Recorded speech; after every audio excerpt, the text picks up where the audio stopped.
This Ryan Caith over there, he is from KERAM, KGOS Radio, and this is being broadcast live over the radio and on YouTube. We also have Jess Oakes here tonight from the Torrington Telegram. This is Tuesday, February 6, 2024. This is the third council meeting of the year and the first council meeting in February. Our first order of business is the Pledge of Allegiance, and I've asked Councilman Dennis Kelly to lead us.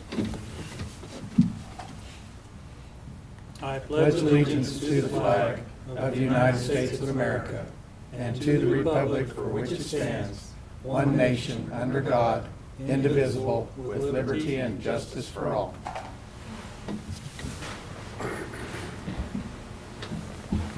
Next item on the agenda are the mayor's informational items. The legislature will begin its 20-day budget session on Monday, February 12, 2024.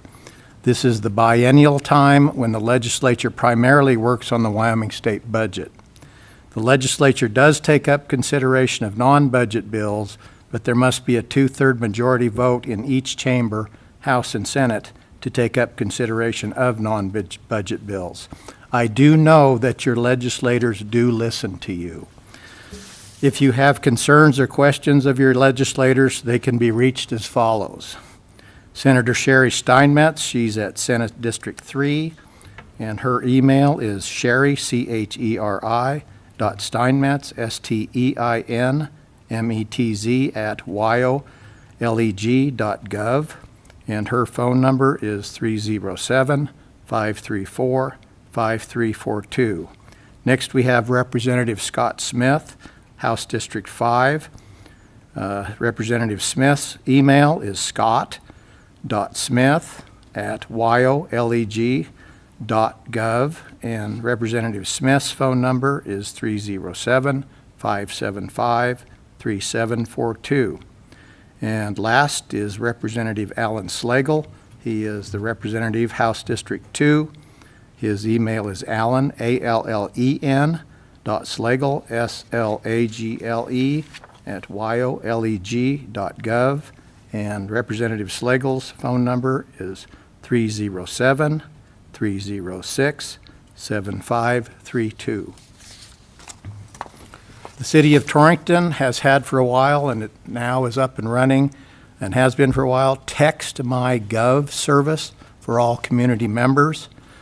By this Text My Gov service, you may communicate by text to the city regarding any concerns you may have, and you will receive important notices from the city by cell phone text. To sign up for this service, just text the word HI, H-I, to 1-307-338-2802, and I'll repeat that for the Text My Gov service. Just text the word HI, H-I, to 1-307-338-2802. That's the city's Text My Gov service. Thank you.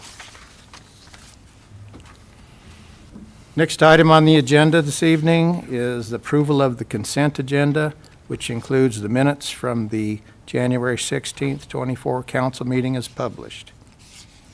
Mr. Mayor, I would move to approve the consent agenda.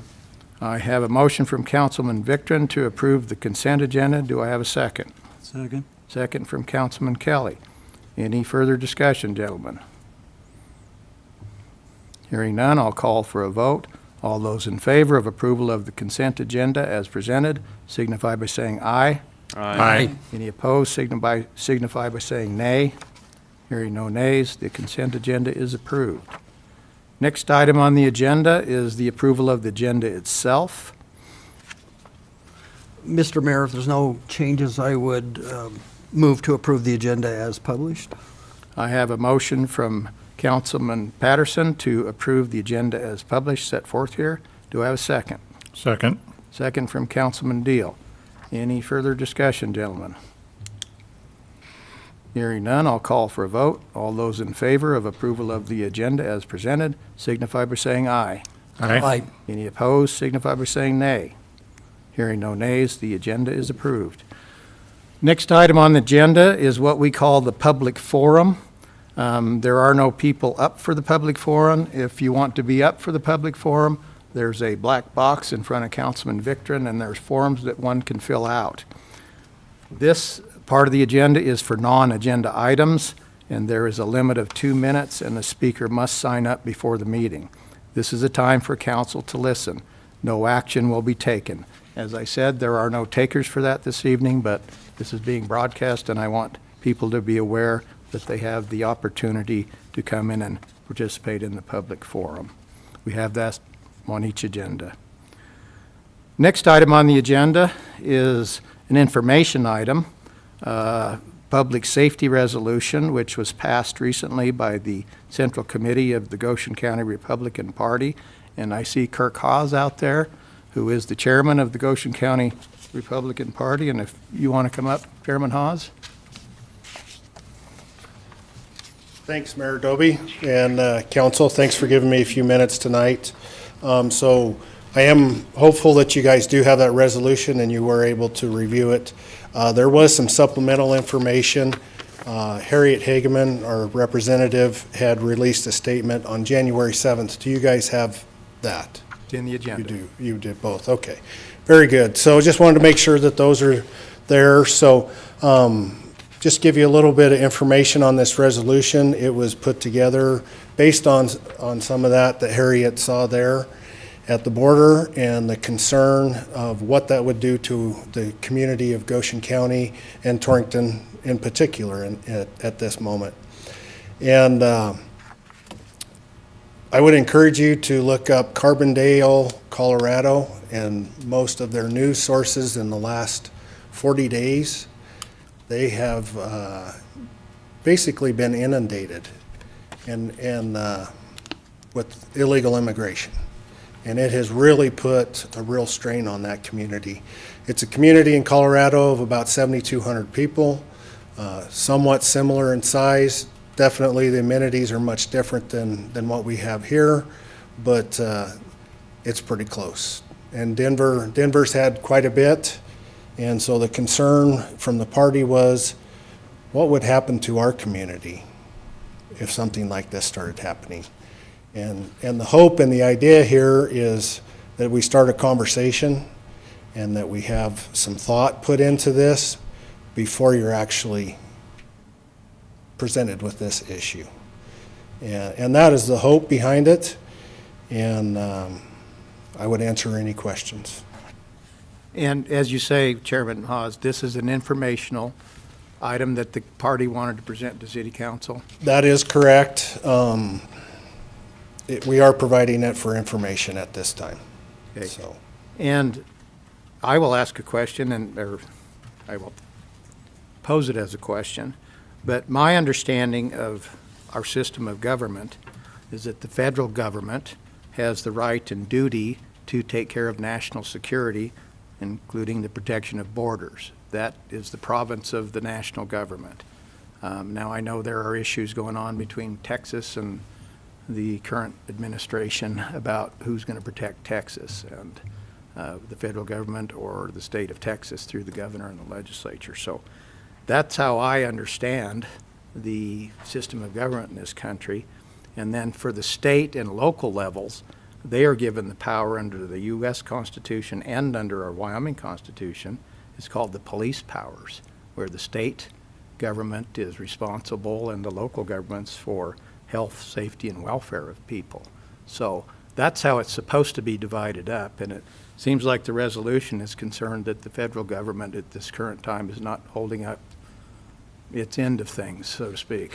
yeah, and that's correct. And I didn't make the comment. This was written before Texas said, I think, basically said no. And 25 governors across the country stepped forward and agreed with them. And most recent numbers I saw, 10 governors have sent reinforcements. And so it is an issue. I don't know that Wyoming is faced with any of that today, but it is a possibility. So And I'm, gentlemen, please ask questions if you have questions of Chairman Hawes. But I wanted to let you know that I have had an in-detail conversation with Matt Johnson, the Chief of Police, and also with Patrick Connolly, the Assistant Chief. And I can assure you that Torrington, within its jurisdiction, has ordinances. If people are violating the law, they will be arrested and dealt with according to the law of our city ordinances, or they can be charged in circuit court, or if it's felony level, originally in circuit court and then on to district court. But we fully intend to enforce the law. We do that in this community. If violations of law were to be happening, we would be quite interested in having folks who are violating arrested and prosecuted, so. Yeah, and so I probably should have started with, at no point is the party saying, Town of Torrington, you're not doing your job. Because as I look around here, if you weren't doing your job, there'd be more people out here.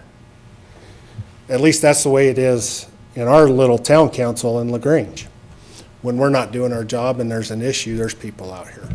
So this is really an idea of being in front of the situation that could present itself. I know we can pick all kinds of different things and try and prepare and spin our wheels and get nowhere. But this is an issue that we felt was important. We're seeing places experience it close enough in location that we figured it was worthwhile bringing it up. But at no point we're saying you're not getting your job done. You're not doing what you said you're done or what you said you would do. You're not doing the law. But there is another word in this resolution too, sanctuary city, and basically saying, no, we're not. And I do think that is somewhat, not somewhat, I do think that's important. And it's a bold statement, and it's a strong statement, and it's in the resolution, so bring that to your attention. And I'm aware that some jurisdictions have declared themselves sanctuary cities or even sanctuary states, perhaps. We have no intention to do that. That has not even been an issue in my mind or to my knowledge that any of the other council members. So if a rule of law community is the opposite of that, we do follow the rule of law. I am a lawyer, as you know, Mr. Eddington is, and we will do our best to follow the law, so. Yep. And any other questions?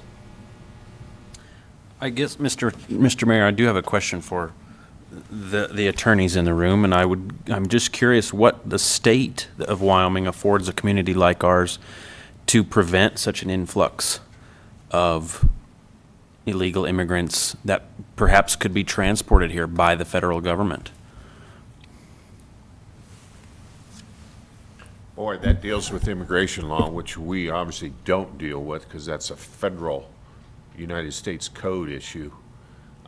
There is an ICE office in Denver. I don't think there's an ICE office in Cheyenne, but I'm sure that they could communicate with them quite quickly if the need arises. So I think that would be our first reaction, would be to contact the ICE office and let them know what's going on. And obviously I'm speculating a bit. Yes. But if depending on what happens with that current issue between the federal government and the state of Texas, for instance, I'm not saying this would happen. This could happen, I think. Potentially the governor calls the legislature and says, if the federal government isn't going to enforce any of this, then perhaps we will ask you to write a statute that would allow Wyoming peace officers to make arrests in certain situations and even provide money and funding for Wyoming peace officers to do what ICE fails and refuses to do. Now, I'm speculating that ICE failed and refused and we were in an overwhelmed situation, but I think that would probably be within the purview of the governor and the legislature to take those issues up at some point if it had to. So, and again, that's some speculation on my part. But. just informational. So we did pass a resolution for the county, and the commissioners did address that today. I don't know what the outcome of that was. I did not get to follow up on that today. And so there is one for the county. Basically, it was interchanged city of Torrington and the county of Goshen. Additionally, that resolution will be going to a state central committee this next weekend. And the thought behind that is if passed through the state central Republican committee, that would be for the state. And it would be most likely forwarded to the governor and the legislature. And so the concept is addressing government at every level. And so that's why I'm here tonight. Any additional questions? Well, I appreciate it. Thank you, Chairman Hawes. Thank you. Thank you for your time. You're very welcome.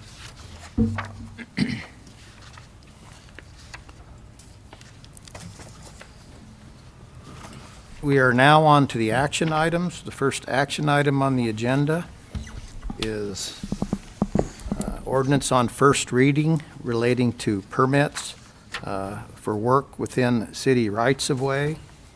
And Mr. Eddington, would you please read the title of this proposed ordinance?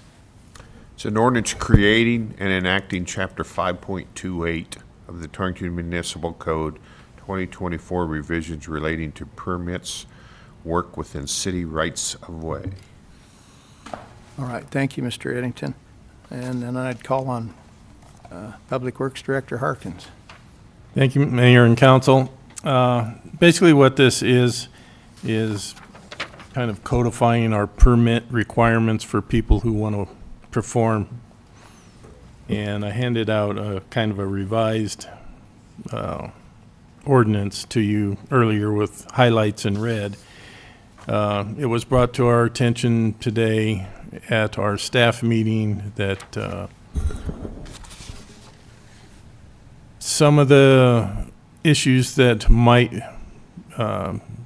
come up is this is really for utility work and not necessarily for any type of work within the city right-of-way, such as replacing driveways or sidewalks. It's mainly for, people that are trying to connect to or replace, sewer lines, water lines, companies installing fiber optic cables, anything basically that's in the ground and within the city rights-of-ways. So what we're doing is we've had a process probably in place for over a couple of years where contractors would come in and give us a application for the work that they want to do. It was a no-fee, quote, permit at the time. It wasn't really codified in any way, but it kind of gave us an idea where work was going on within the city and gave us the opportunity to kind of keep track of it and inspect some of that work. However, with the recent influx of all the fiber optic cables that came through, that became overwhelming as a task in and of itself. Some of the work that was being done was, several thousand feet at a time. And we were having some issues that the contractors were not following the permitted guidelines, which is if they're crossing over our utilities, they need to pothole to make sure that they've identified where that utility is in the ground. And because of failure to do that in a couple of situations, they ran into some of our water lines. And as a result, we had some major damages up at the university or the college, and some of the some more damage that was caused closer to the hospital. So that being said, we have taken it upon ourselves to prepare this ordinance. There will be a fee to this. It's initially established at $100 per location. And if there is a fiber optic line that's going to be doing thousands of feet of work, it'll be $100 plus $1 per foot of the work being performed. In addition to this, there are some penalties involved if they do not follow the correct procedures when it comes to crossing utilities and there are fines that could be levied as a result of damages to our facilities.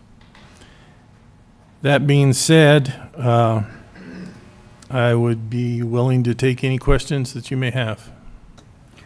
Mayor, I have a question. If, as far as the location goes, a single location, I'm thinking of the fiber optic where it's going all over the place. Would that be considered one location? No, that would be Each considered a site? length. You know, obviously, they're going blocks at a time. Yes. So, but the single location is mainly for local contractors who may be replacing a sewer line and connecting at one specific spot within the alley. Yeah. So, you know, they're gonna dig out the alley at that location, replace the line, and then fill it back in. Okay. Thank you. Yeah. Mr. Mayor, would this apply to any overhead utilities as well in the alleys? Most of the overhead utilities are pull attachment agreements that are already in place by ordinance. So this is primarily for underground. Okay. Mr. Mayor, I have a question concerning the section regarding working hours, and I'm just curious if any contractors like it with installing fiber optic, if they ever installed over the weekend, just because they're under a deadline to try to get work done. We Or- did have some of those fiber optic companies installing over the weekend and after hours. In fact, I think the one that was hit up by the hospital was around 6, 7 p.m., which involves now we have to call out our staff. They have to go in, they have to shut the water off, they have to make emergency repairs and so on and so forth. And it could be a lengthy amount of time and cost to the city for people on overtime. Okay. And if I recall, both of those incidents, up there by the hospital and up there by the college, I think one was at 6 or 7 p.m. on a Saturday, and the other one might have been on a weekday, but was in the evening The one at the college was about 7 a.m. on Saturday, on a Saturday. and I think the other one was, like I said, I think 6 to 7 p.m. I don't know if it was during the week, though.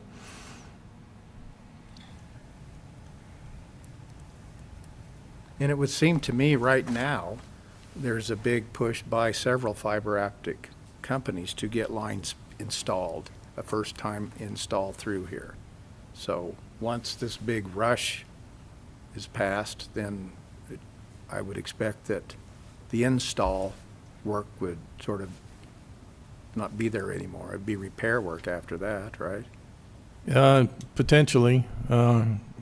Unfortunately, this ordinance is coming a little bit too late. I mean, it would have been nice if we would have had this a couple of years ago, so that we could enforce some of the stuff that was going on that we didn't have any real control over. But it's in place now if you guys vote to approve the ordinance. Now, if a company comes in and does some work and doesn't do it to satisfaction, there's a penalty provided for in here, but if they just come in and do the work and leave, is there going to be like a deposit taken on this to cover the penalties if they don't clean up or do whatever they're supposed to? That was not Because our... once they're gone, yeah. there's no way to get it back. Most of the companies that come in have to be licensed and, I'm not going to say bonded, but have liability insurance presented with the permit application. So there are ways that we could go and go against the company. Because I know the company that put the conduit in up in my neighborhood did what you call the potholing in numerous places and never fixed those like they should have been to keep them sealed up. So like the snow melt and can't get underneath the pavement and heave it up and stuff And like that. that's one of the big problems that we're having with the fiber optic is there's major companies that have the contract to do the work, but they hire a bunch of sub-consultants, and the sub-consultants are the ones that are actually not following up and doing the work correctly. They're the ones that actually did hit the water line at EWC and up in your neighborhood also. Yeah, well, once they're gone, how are you gonna fix that stuff?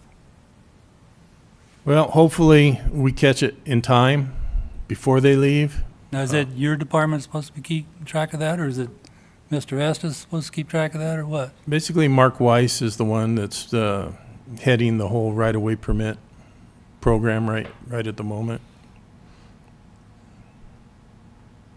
Is this, with the situation you described, you have a big outfit and it subcontracts, and it's the subcontractors that are actually out doing the actual work.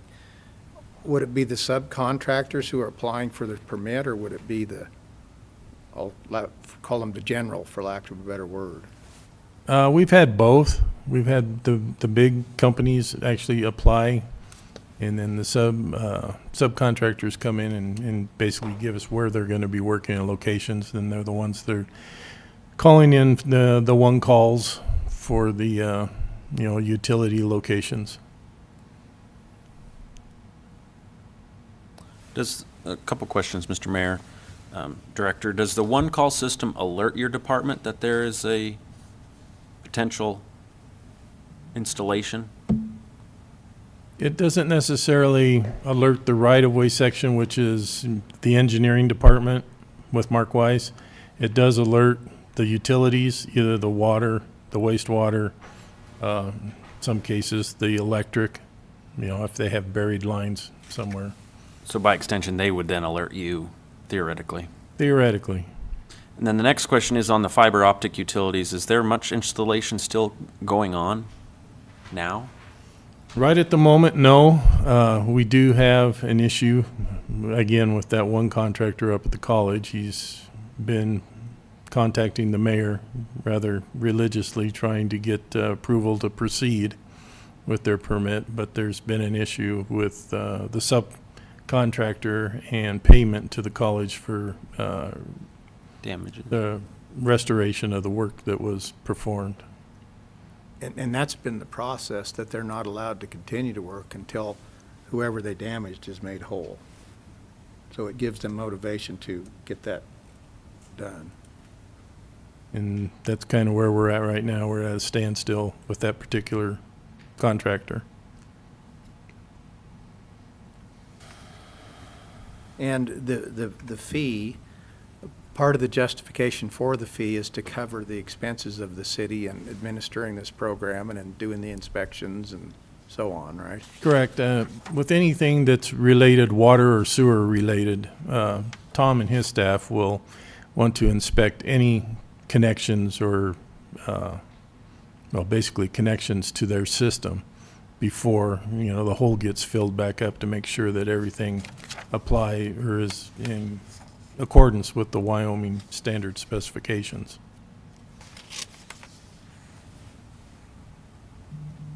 Now, when they do this fiber optic stuff, when they go in and put the conduit in the ground, and then they come back later and put the fiber optic through the conduit, That's my understanding. is that two separate operations, or is that all included in one? I think it's Permit two fee. separate operations. I think the stuff that was going up in your neighborhood was just the installation of the conduit. Well, When they've they- been doing the regular fiber optic too. And when they do the fiber optic, they need to come in, and a lot of times they'll have to do additional earthwork to put in junction boxes to be able to take the fiber optic to the individual residences. Those big green boxes you see out But there'll be a separate fee for the conduit and a separate fee for the fiber optic itself, right? Yes. Councilman Kelly, they, for example, like Visionary, they'll come in and get licensed, Visionary will. They'll hire a subcontractor to do all their underground. Then they'll bring their people back to terminate the lines at some point.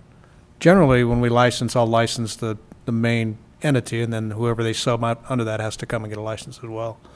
So if that sub, for instance, up at the college would leave, we'd go after the main contact, the main company. They're ultimately liable for the whole deal.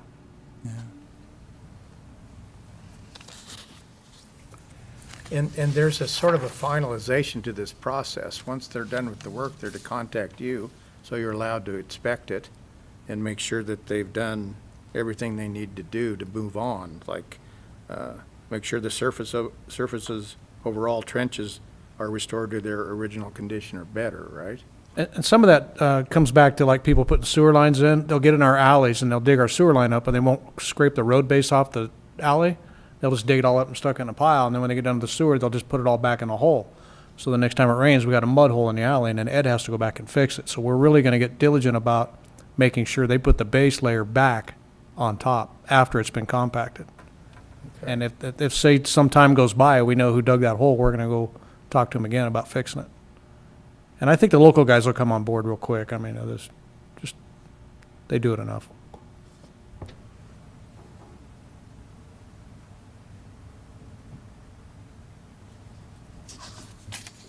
Mr. Mayor, it looks like we're off to a pretty good start here. And I realize we have 2 more readings to go through. So what I would do at this point is to move this first approval on first reading. Okay. All right, I have a motion from Councilman Patterson on item number 1 relating to work within the city rights-of-way, the proposed ordinance on first reading. Motion from Councilman Patterson to approve it on first reading. Do I have a second? Second. Second from Councilman Kelly. Any further discussion, gentlemen? Hearing none, I'll call for a vote on that motion. All those in favor of approving the ordinance as set forth in item 1 on first reading signify by saying aye. Aye. Any opposed signify by saying nay. Hearing no nays, that ordinance is approved on first reading. Thank you. Thank you. Next item on the agenda is the lease purchase agreement proposed between the City of Torrington and WAM, that's Wyoming Association of Municipalities, and WCCA, that's Wyoming County Commissioners Association, Joint Oversight Board for the Wyoming Local Government Energy Lease Purchase Program. And I would call on Mr. Estes. Thank you, Mayor. What you have in front of you is Lynette would like your approval to go into this lease program so she could secure the terms of the lease. It's a 0% loan, basically, for energy upgrades in buildings. I applied for this for our Parks building, as you can see. That Parks building was built in the early 80s. It's never had any updates since then. The garage doors are not insulated. The lighting's old. Half the windows are broken out from baseballs and such, but we're going to try to get that fixed up. If you would agree to approve this tonight, she would enter into the terms, and then it would be put in the next year's budget for a regular budget item and would be done in the next fiscal year.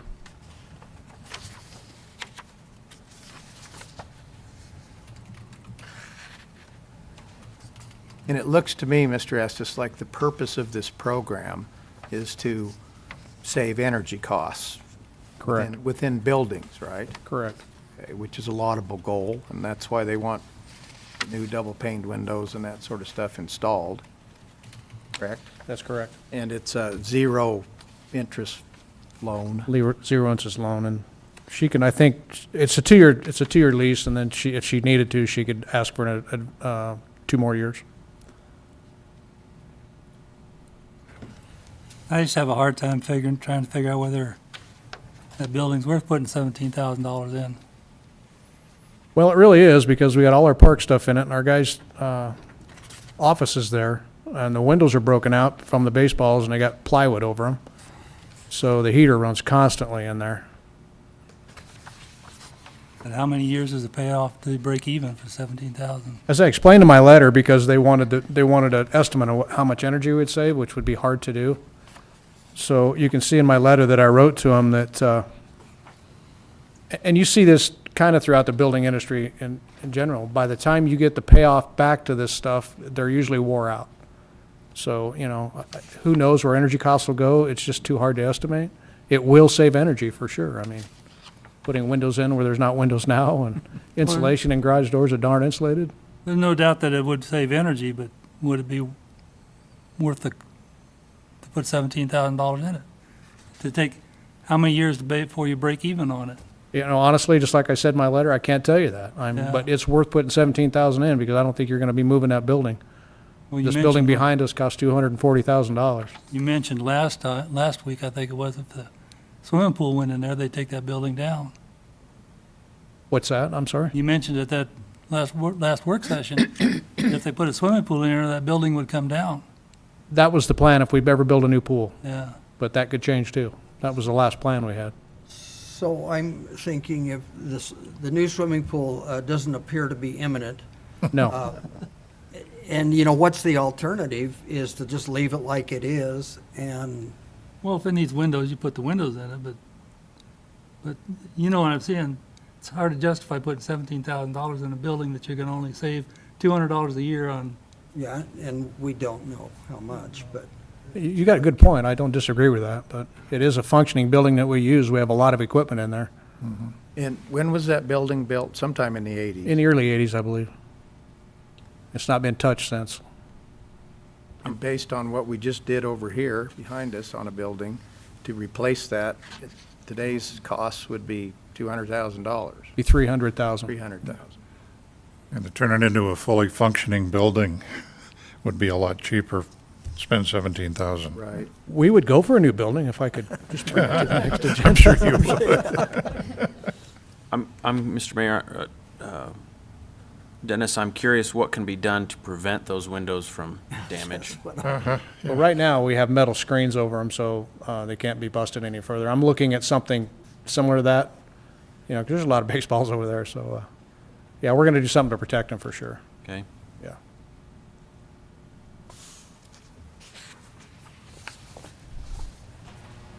What's the energy cost for that building now? Do you have any idea?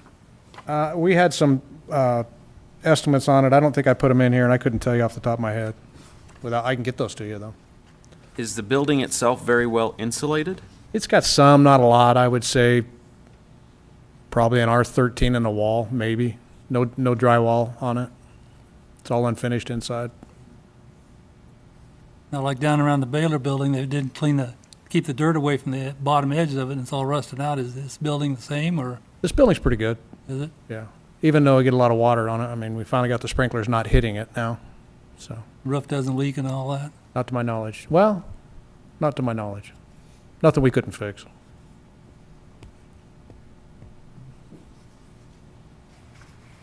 You have a lot of buildings in your system that are a lot like this. And I think that this is not the first time the city of Torrington has entered an agreement like this. I think Sarah from the museum was saying that she was able to get windows or something down at the museum under this program. A couple of years ago, we replaced all the windows in the museum through this same program. no, I agree with Mr. Kelly, you know, $17,000 is $17,000, but then I see this is a 2,400 square foot building, so it's a fair-sized building. And looking at it that way, 1,700 is not a whole lot to replace windows and doors and lighting and, And no matter what building you got, you're gonna have upkeep on it. Yes. This building's had none. I don't see us moving out of it for a long time.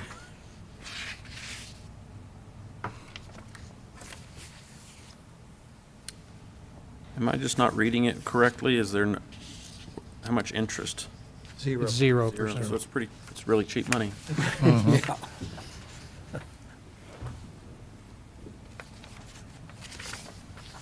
But you gotta remember, you gotta pay that back in addition to the energy costs already. So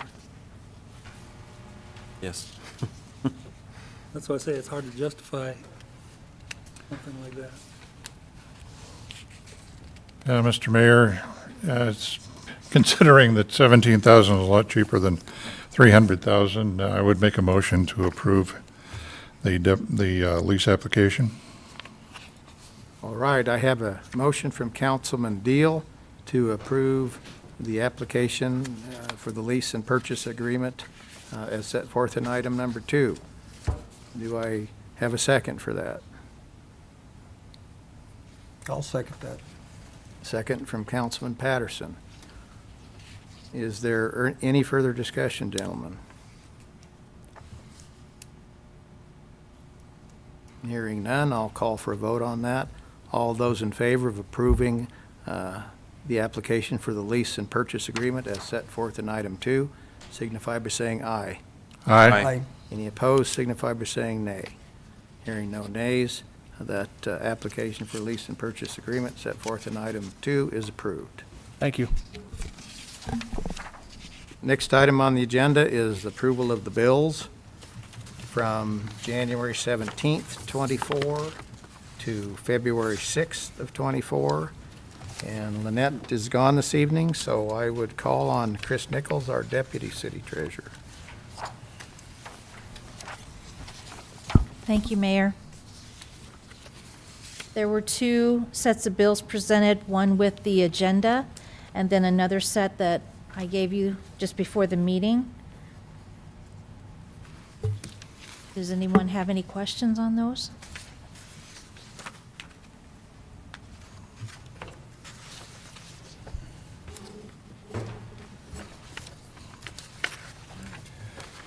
I got one question, but I don't know whether you'll be able to answer it, or maybe Mr. Estes or Jeff might answer. On the second, or page 3 of the Decker, Steve Decker says, kerosene for the sanitation department for $759. What do they use that much kerosene for? Any idea? Just curious.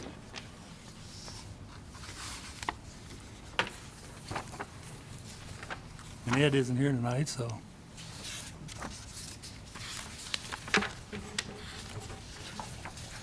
Use it for their lanterns. Well, I never thought about it, but they might have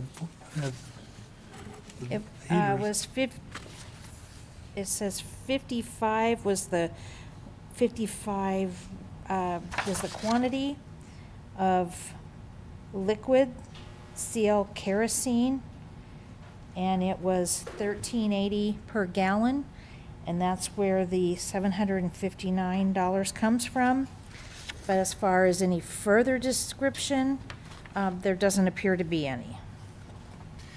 As much as that is, that doesn't sound like regular kerosene. It sounds like some kind of, Well, I don't know whether, do they have those kerosene heaters down there they run? So Steve is Spick and Span Cleaners. That helps at all? We could find out and have Ed email you tomorrow. Yeah, I'm just curious. Yeah, I'm not sure what he uses it for either. I don't know if it's a cleaning product for his chip seal machine, or I would almost bet it's something like that, where I'm not sure what he uses it clean for. asphalt off something, or. Yeah, we don't run smudge pots anymore, do we? Big smudge pot, yeah.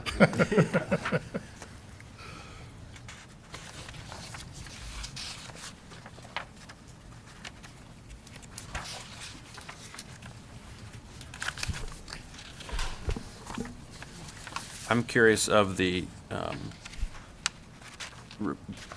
garbage truck repair for Goshen Diesel. Is that something that should? It was a water pump on Unit 63. Is that for just the pump, or did they, The pump and the and service. labor? The labor, probably. Yeah.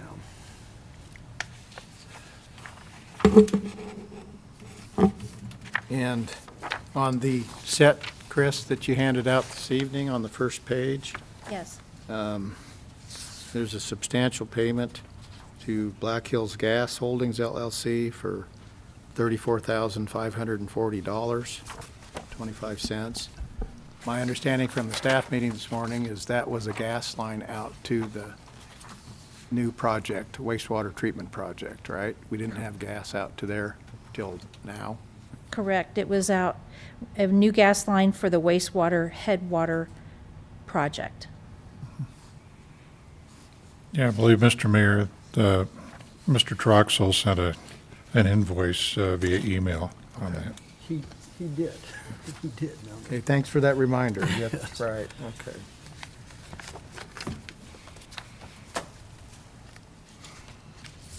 Well, if there are no further questions, I'd make a motion to approve the bills as presented. And I would second. I have a motion from Councilman Kelly on item 3 to approve the bills as presented, and I have a second from Councilman Victorin. Any further discussion, gentlemen?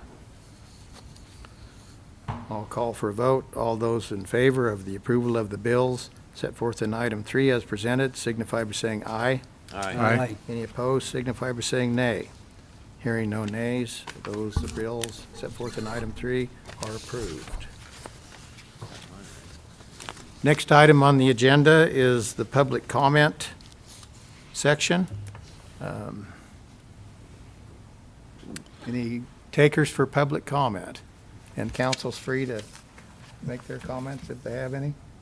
I'd just like to remind people that flu is pretty prevalent right now, so be careful and watch out for folks and help them out if they need some help. Here you go. Appreciate that. And I could kind of piggyback on that. So is COVID after a 3-week episode that I just survived. So be careful. So watch yourselves. Take care of your health. Mayor, I would like to say the Fireman's Awards Banquet's coming up this month, so you probably all got invites, so make sure, if you're going or not, to call Rhonda, please. That's February 17th, Sounds right. Saturday evening. Okay. Yeah, but you're supposed to VIP by the 22nd of January. I don't know what happened to invite, but I don't know how I got on there, whatever, but that's what it says. You We can just got still ours last week. RSVP to Rhonda Estes. yep, you can still RSVP. Okay. Hey, Mr. Mayor, I do have a question to piggyback on the gas line for the facility project at the treatment facility. I just wondered if there was a status update on that progress. Yes, I can give you an update. We've been working with the contractor and our engineer to revise the plans. The plans have been revised. They are being in the process of being resubmitted to DEQ, who has to review the changes. The contractor has assured us that once those changes are approved, they will begin construction.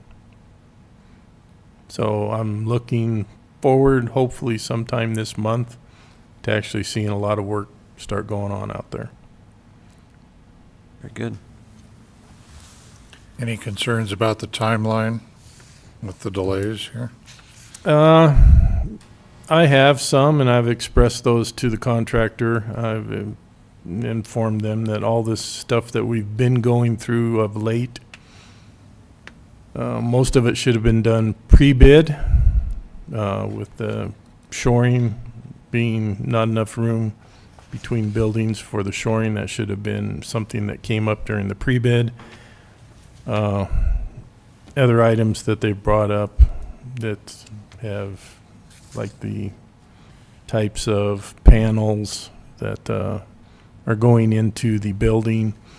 There was a discrepancy on one of the panels, which we kind of we made the decision that they really don't have anything to stand on that, just go with what was initially expected and required, so they're going forward with that. They still have the potential to possibly get this completed by the substantial completion date, although it is very close now. I've kind of informed them that I'm not really receptive of giving them any extra days due to what's been going on right now, because like I said, I think all of this could have been done way sooner than what's happening right now. So, that being said, that's where we're at.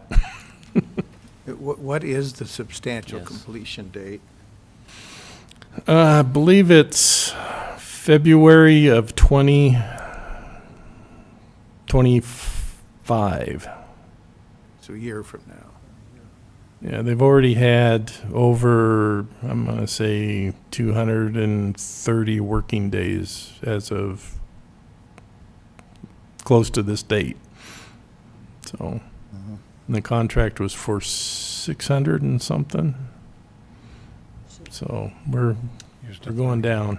They got just about a little over a year left. And Dennis, I'm sure, can verify these things, but he said in his report that things have slowed down. They are having some alarm and carbon monoxide calls of late, and they are somewhat frustrated because the alarm system at the care center is malfunctioning, and it seems to malfunction not during business hours, which makes it very inconvenient.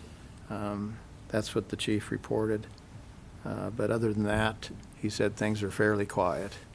So.